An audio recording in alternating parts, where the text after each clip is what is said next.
Yeah, so thank you everybody. Yeah, you see the layout of my presentation is not OCP style, so that shows you that I'm the new kid on the block, I would say. Thanks Milo for inviting me here and explaining a little bit on on the, let's say, probably not so major focus side here on the power architecture. Actually, what I wanted to say is today's morning I heard a very interesting presentation where all the power disappeared from OCP. So I hope that there's still some power supply providing power to the server. So I'm pretty confident that we still need that even with all this virtual assignments and configurations. In the end, you will have a server, and this server consumes power, has a microprocessor on it, and needs a power supply to supply this server. So actually, I want to start my presentation a little bit on a historical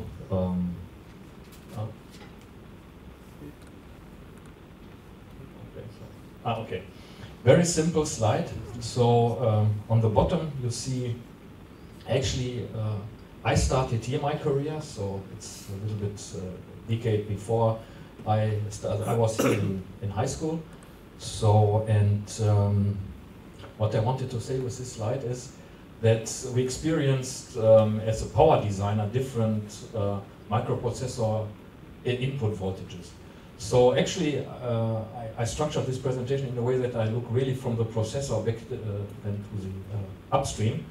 And we started with 5-volt technology on the motherboards.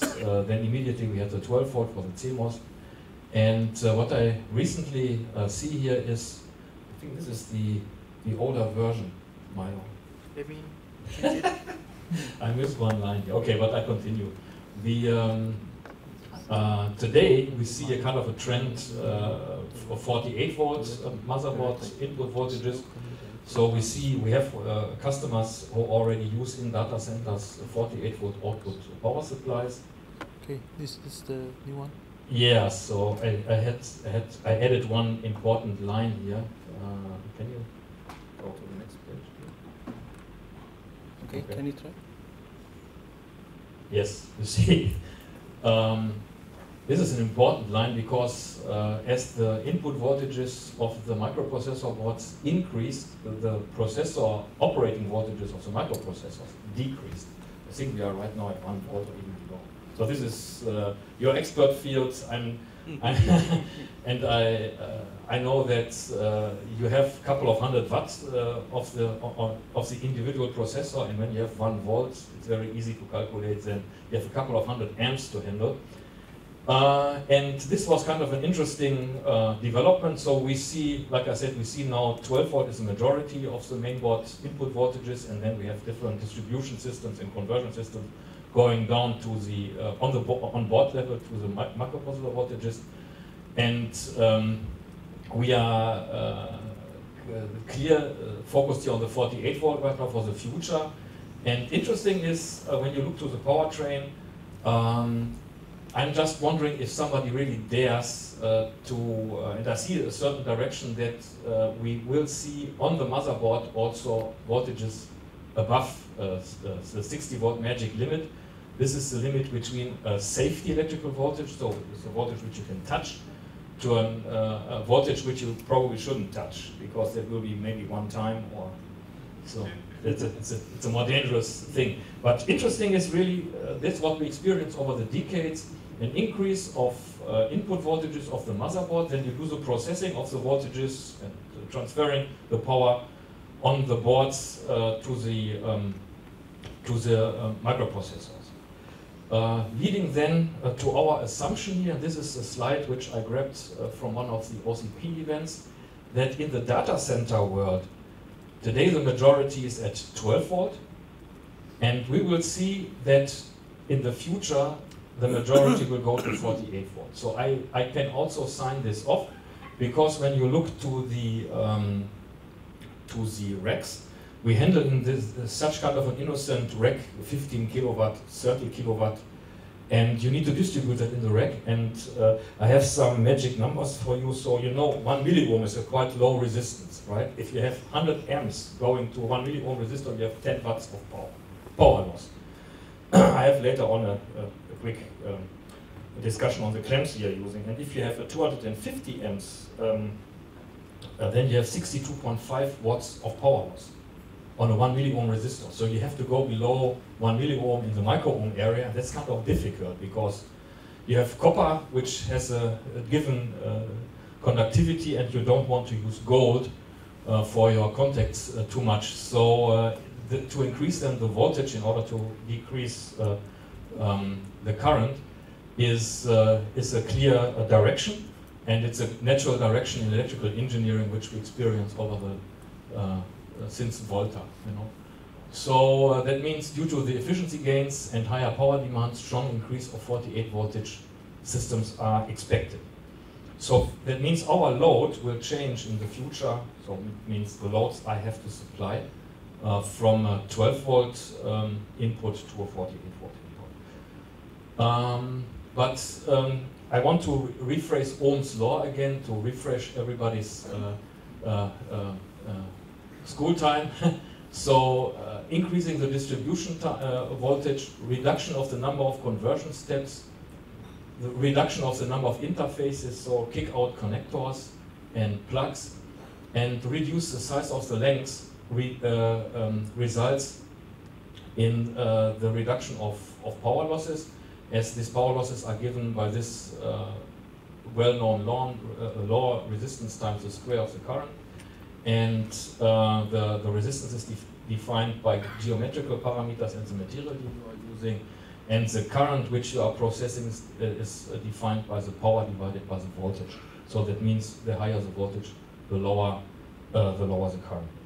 So very easy formulas. And when you look to the architectures, and which are used in data centers today, and I'm focusing here on the so-called legacy architecture, involving a UPS, so I'm not so fancy and much future looking, because this is architectures we see in good old Germany. So, and also some regulations and standards are forcing us into this architecture, but I don't want to do the politics on this side. I just want to concentrate on the nice rack level. And here for the rack level, typically we have an AC input, and then we have a static transfer switch. We have an AC to DC power conversion, a DC-DC.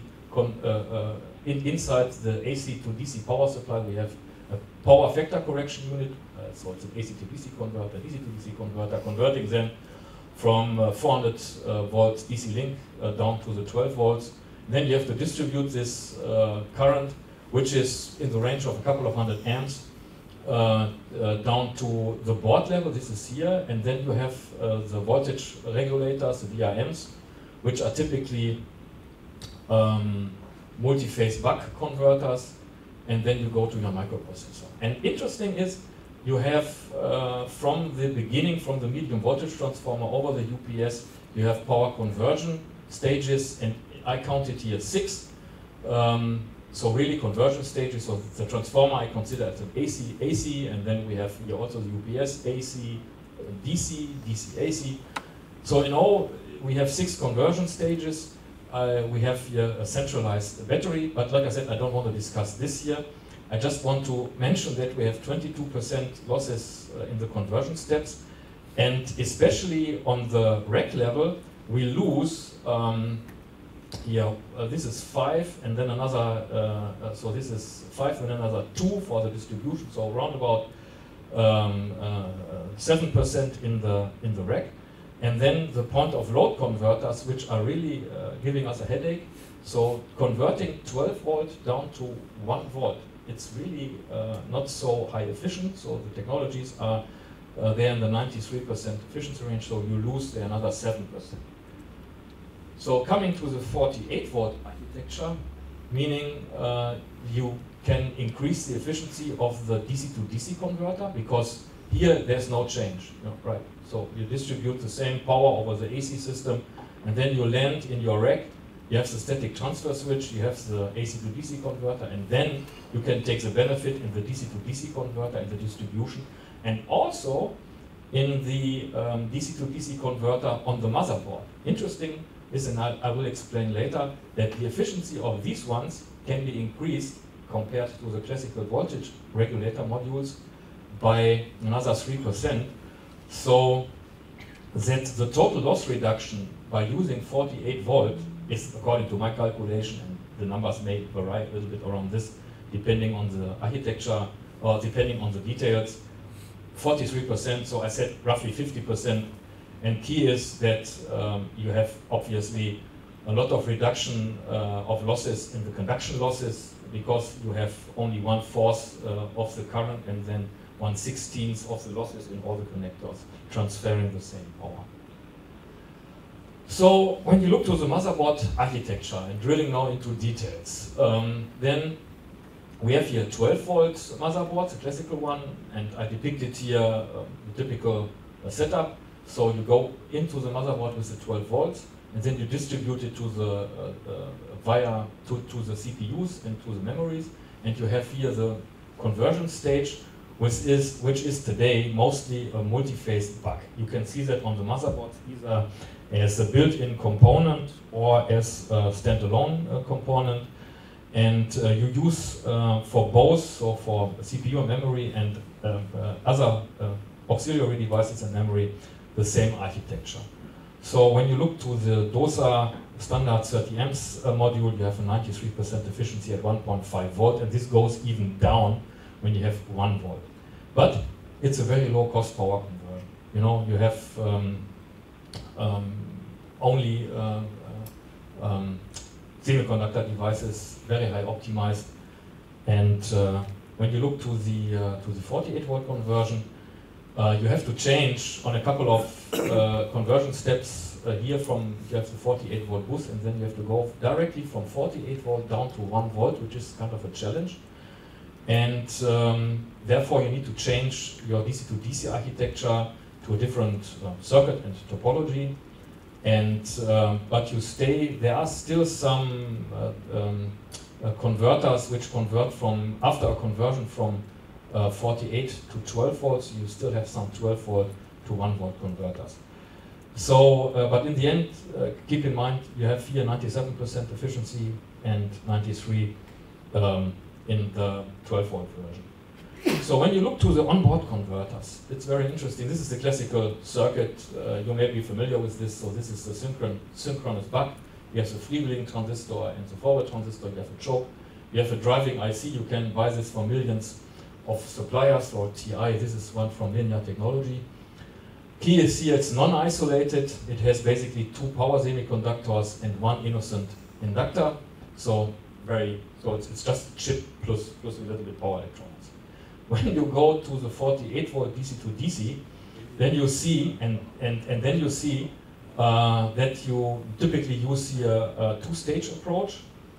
You have an LLC converter, which is typically a full bridge, converting to the secondary side, and then here, this voltage is a little bit higher than the output voltage here, so 2 volts, 3 volts, something like that, so that the synchronous buck, which is operating, or the secondary side basically, the synchronous rectification, this is a current doubler architecture here, operates very efficient, and that is the key. The reason why this 48 down to 1 volt converters are so efficient is because you have a transformer. The transformers are very high efficient.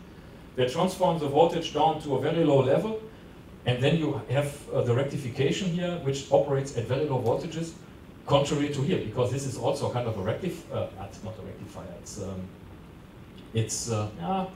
You can pretty much compare this, but the step down value is here much higher than here, right? So so here, but the component count is much higher. You see that it's isolated. This is obviously wrong, copy paste error. Just to check your after lunch performance. So it's an isolated. And we have 6 power semiconductors, when I count correctly. 1, 2, 3, 4, 5, 6. We have 3 inductors. You know, there's this resonant inductor and this filter inductors. And you have 1 nasty transformer together with the control. But on the first glance, you see obviously this is much more component costs, and you get some better performance, so 4% better efficiency, but you have the higher cost. So what does that mean for us here in this open rack family? That means we have for the lower power level, so low means a couple, also 12.5 kilowatt. These are definitely 12 volt systems, but we also offer for the 33 kilowatt. There's no way to go around the 48 volt. You know, we have the two systems which are roughly 30 kilowatt, but the currents which are handled here are really crazy. You know, so we have 250, and so in this case we have 100 amps blades or clips, power clips inside to transfer the power to the bus bars, and here we have 250 amps. But it's from the technical point, it absolutely makes sense to go for 48 volt to limit the current flow. You can see that outside here, I don't want to touch ground too much. I put this slide for completeness. Here again, I want to show the V1. We have 100 amps here to handle inside the rack, and for the V2, we have 250 amps. So, like I said, it's instead of 100 amps, instead of 10 watts per 1 milliohm, you have here 62.5 watt for power losses. So in the bus bar clips. So that means, especially design challenge is here the interconnections in the 12 volt system. The reason why I put this up is, and that could probably one question to be answered here in the community. I found the 12 volt clip already been defined, and also from the insulation voltages, it should be also usable for the 48 volt. But the spec in the open compute community is kind of vague on the 48 volt arena. So I think we have some solutions here already, so I should include that probably here as well.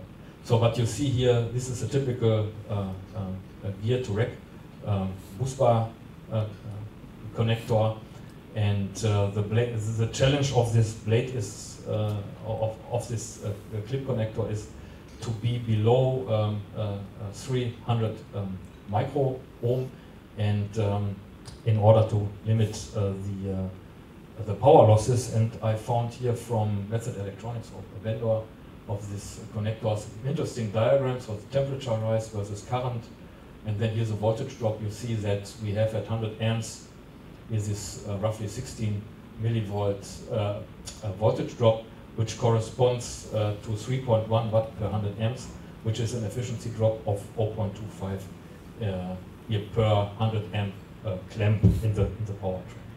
So this is kind of a challenging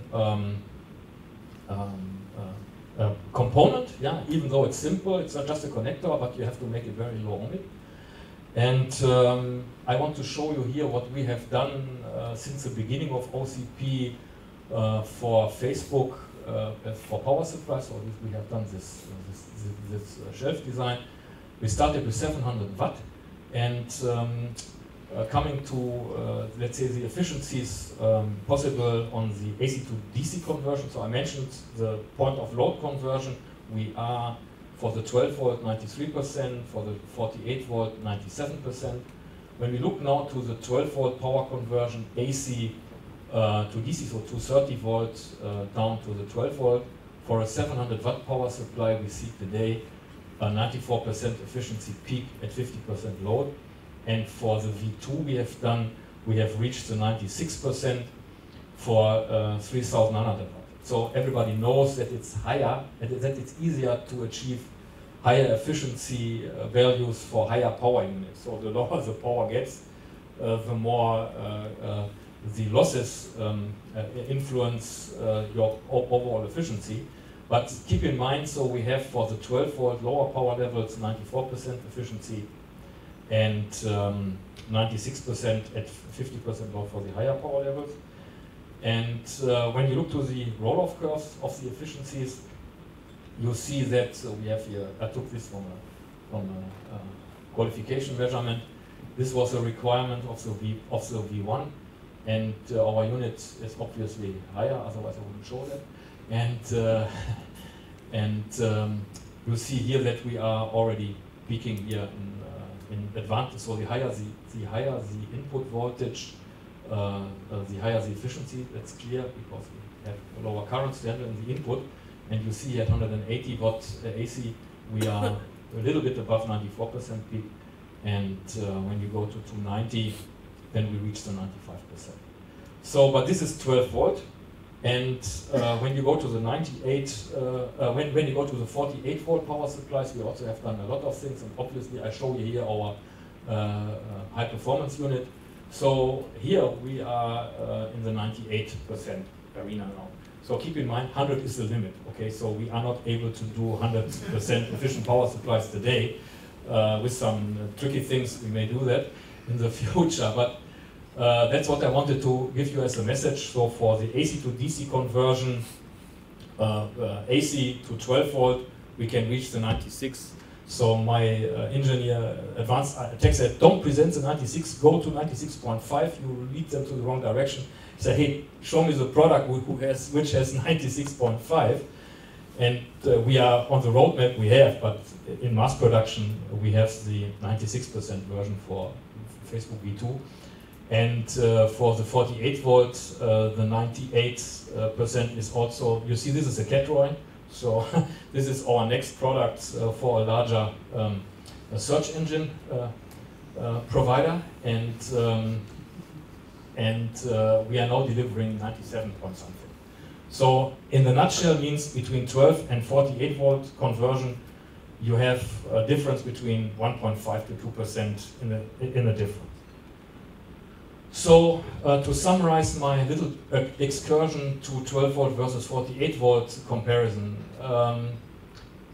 my assumption is due to this, let's say, over the 100 years proven concept to increase the voltage and then increase the voltage and increase efficiency. My assumption is that we will have 48 volt systems much more in the future. And when you look to the roadmaps of the board manufacturers and also on the key OEMs we have, we will go in this direction. The good thing is 48 volt is a safe electrical voltage, so you can live with functional isolation. So I would like to consult you guys on the high voltage version. So because then we have to think about clearance and creepage and also need to have basic or reinforced isolation.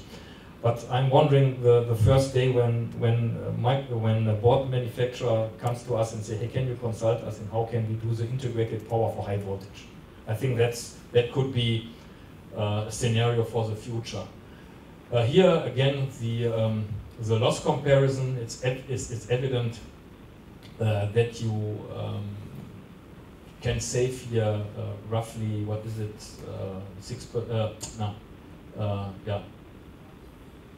8%, 6% efficiency in that range. And in total we have 43% loss savings with 48 volt. Obviously we have to take into account that on board level, if you do that, you have to spend more money for your DC to DC converters to convert from 48 volt down to the 1 volt. Obviously you have 16 times less losses in the distribution system, and the high power systems are much simpler to design with 48 volts because of the nice feature of the functional isolation. Basically, creepage and clearances keep the same. Board mounted power, like I said, is then more complex. Delta has for all, I have to say that here at the end, okay, for all OCP versions, obviously we have power supplies available, so if you need one, let us know. And again here, the peak efficiency comparison, 98% for the 48 volt and 12%, and for the 12 volt we have 96% at 50% load. So with these key messages, I want to leave for the discussion, and hopefully we get some good questions from this side. And next time I have the green color, okay? All right, thank you very much for your attention.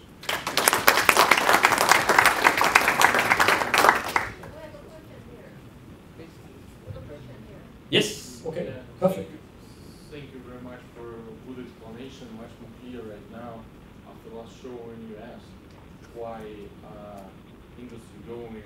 that direction. Yeah? Right now, from engineering standpoint, I'm clear why direction going in the 48. And one of the questions, many people investing so much money in 12-volt infrastructure.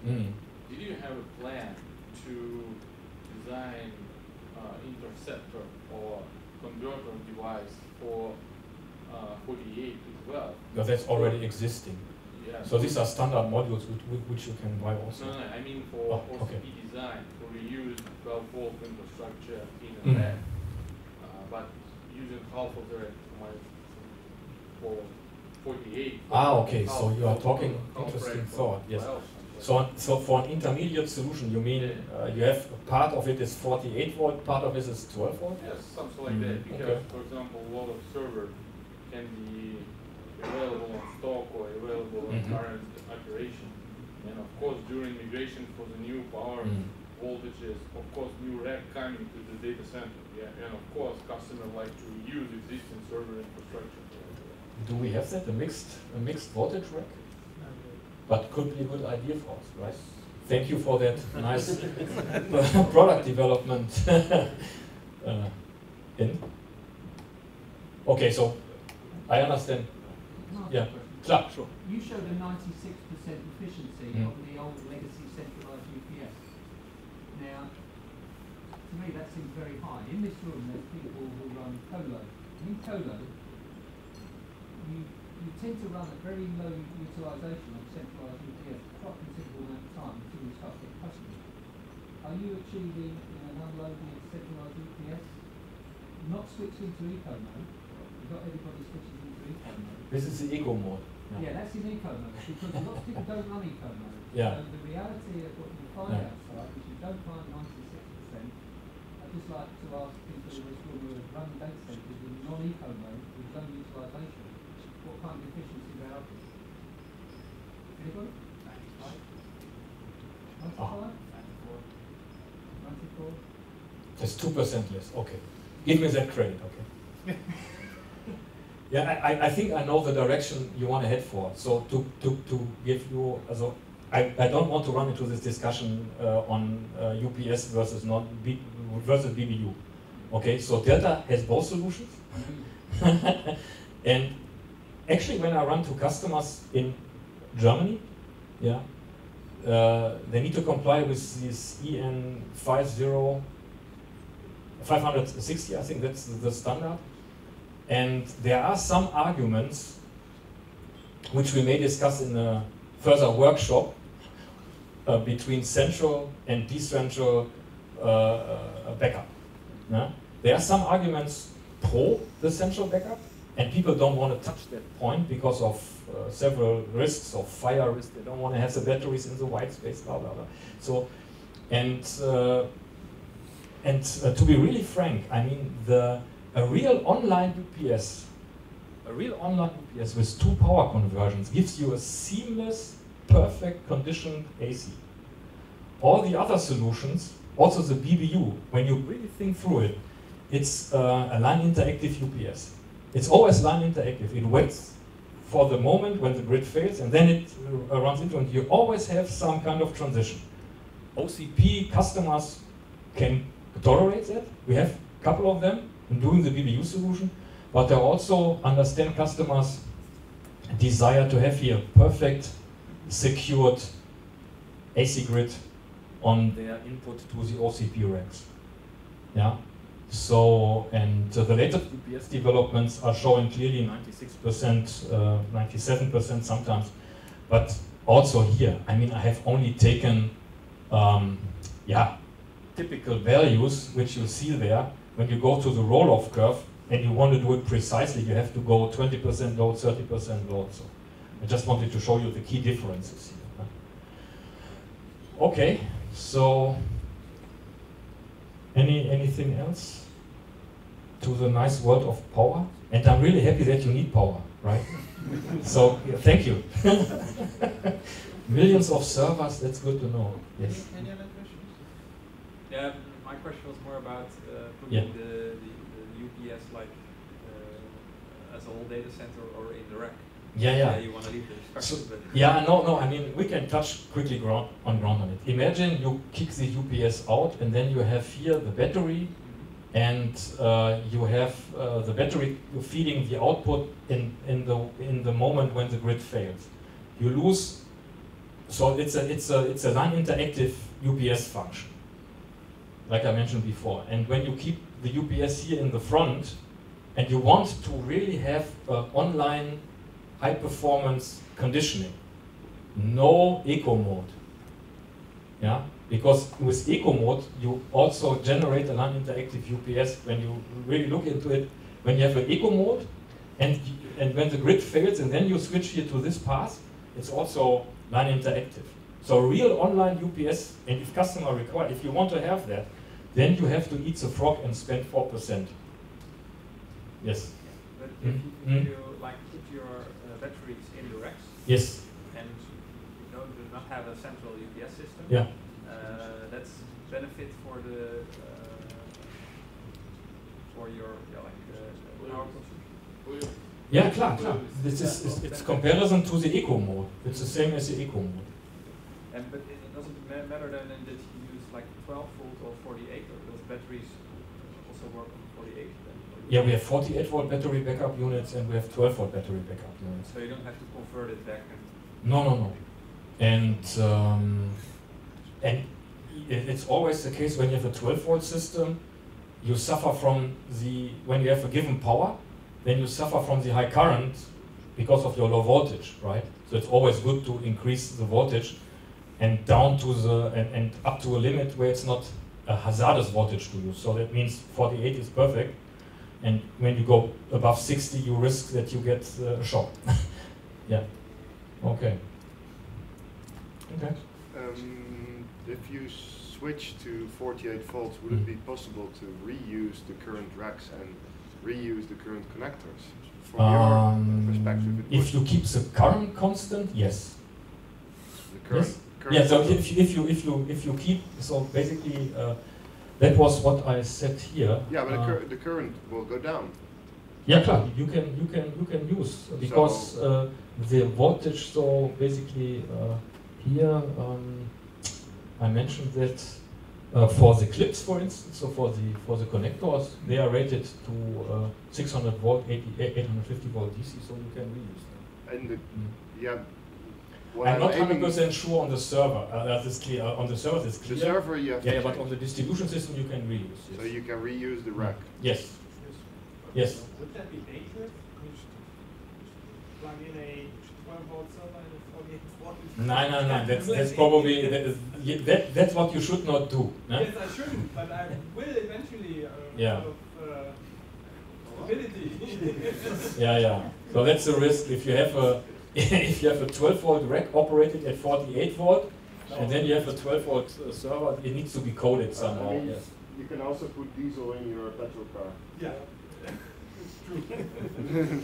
You can put diesel in your petrol car. Now you can put petrol in your diesel car, not vice versa. Yeah, it doesn't. Yeah. I'm a little bit picky here.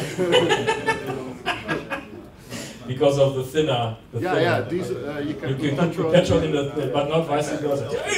You can do that. You can try, but Yeah. Okay. In practice, it's actually you are thinking to have a power shift of AC to DC, 230 volt to 48 volt, to put in a 19-inch existing rack. That is possible. We could do some retrofit just for the power shift itself. Okay. But if you are connecting different voltage in the system, it creates some concerns. Yeah. So using existing rack might be a good idea. Using the existing cable trays from medium voltage to the rack distribution, that is also safe. But for the equipment side, we need to discuss. Yeah. And to take a 12 volt rack and retrofit it completely with 48 volt, I also don't see a concern. But you shouldn't mix. no, you shouldn't mix. But it makes sense to if you invested a lot of money and, and time in putting thousands of racks in your. It's interesting that modification. People don't always realise that you don't really make any changes to the rack in the data centre where it operates in the white space. when you're running OCP, the rack and all its kit comes away as a big lump. It's a rack scale. So you can do all the modifications outside of the space. The way OCP is implemented into data centers, you never bring in boxes of servers and then plug them in. No. It's a different approach to, so that modification might not be so difficult when you get back to the factory. But you don't have to modify anything at all. Yeah, there is what the comment that was made though, that if you plug, go to 48 volts, Yeah. then you plug a 12 volt in because it's compatible physically. No, it's physically not compatible. Yeah. No, if it was, on the I would hope so. Yeah, they have different connection points. Yeah. I think it's impossible to plug a 48 volt server into a 12 volt server into a 48 volt. You need to be very strong. If you're looking for the slide about connector, it's a 12 volt, it's a vertical. Yeah, and the orientation is different. And some cradle, for example, like therefore gate, have an interception, like light, not exactly, like interception, horizontal and vertical require different physical power distribution. It's not able to move. Yeah, but the question was, can I use my 12 volt bus bar configuration and then up it to 48? Answer no. Okay. You need to change your boost bar.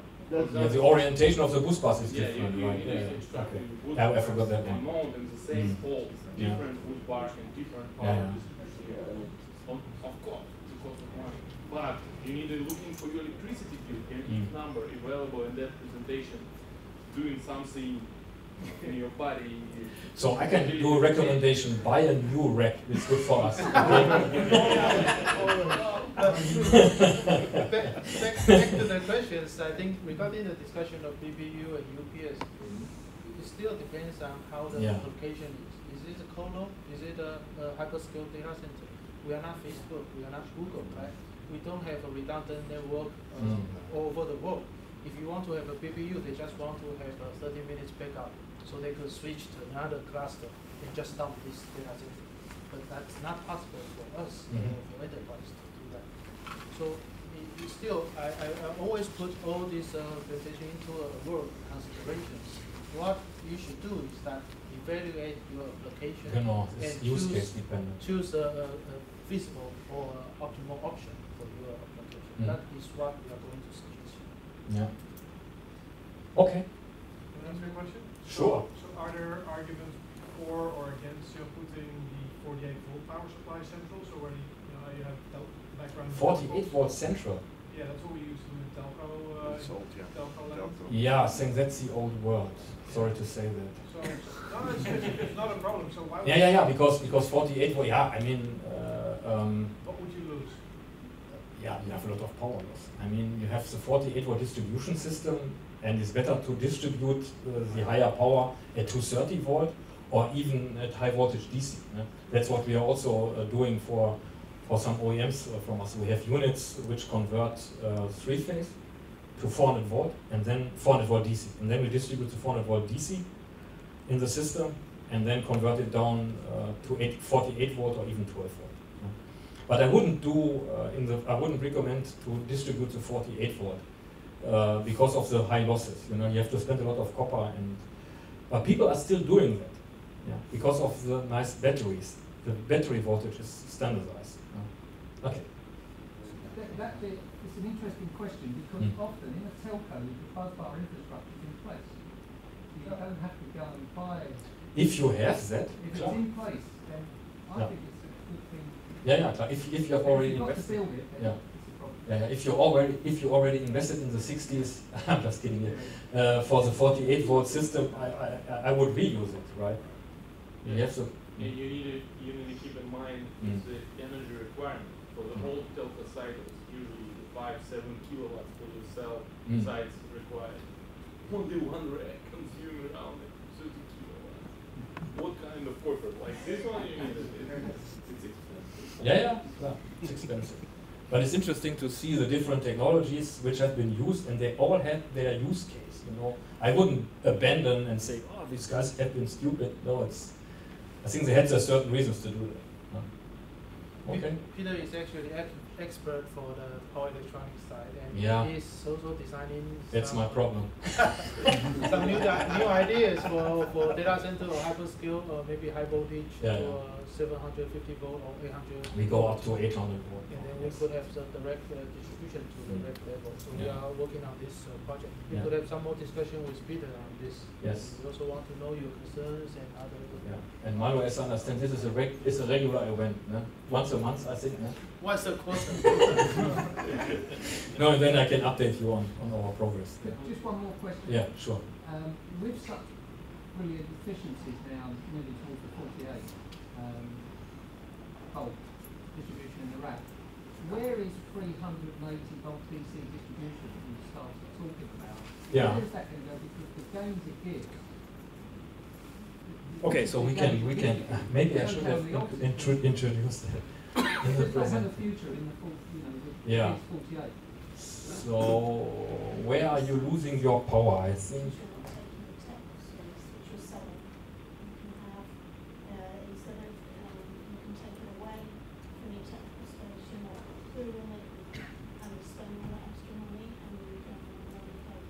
Yeah, basically. Yeah. That was the ideal power when we discussed the DC data center and all. Mm. As a model Yeah. in register. Think- Over 48. I think next time I spend more time on this because we have lots of slides on this. So basically, you change this system here, right? This is the AC distribution system, and you change this distribution system to a DC high voltage distribution system, and then you get these resistors much smaller. Yeah. So the total efficiency gain, I owe you the numbers then for the next time. So, but it's really a trend. We see that customers are coming back to us and say, okay, for this portion we want to go for 400 volt DC or even 800 volt DC. And then having, instead of this UPS, they have a central rectifier, 750 volts rectifier, and then a line interactive battery. So this is, and then they come close to the wind power architectures and the solar architectures. You know, in the total picture, and I will give you next time, everything runs to one technical solution.